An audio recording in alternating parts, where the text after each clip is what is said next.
हमें इस बात का ऐलान करने की जरूरत है कि पुराने बॉन्ड की जगह नए बॉन्ड जारी किए जाएंगे ताकि लोग उन्हें खरीदें और हमारे कर्ज का मामला हल हो सके। सुल्तान मुअज्जम, हम लोगों में इस बात का ऐलान कर देंगे तो लोग जौक दर जौक खरीदने लग जाएंगे। लेकिन हमें अच्छी मिसालें देकर लोगों को इस जानिब रागिब करना होगा। सुल्तान मुअज्जम, हमें उन ताजिरों का इंतखाब करना होगा जो ज्यादा मिकदार में बॉन्ड खरीदने की हैसियत रखते हों, और उनके साथ बॉन्ड का तबादला सबके सामने होगा ताकि ये बात अखबारात में शाया करवाई जा सके।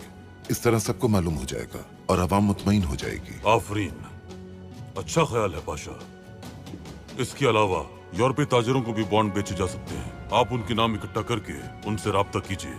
जो आपका हुक्म सुल्तान मुअज्जम।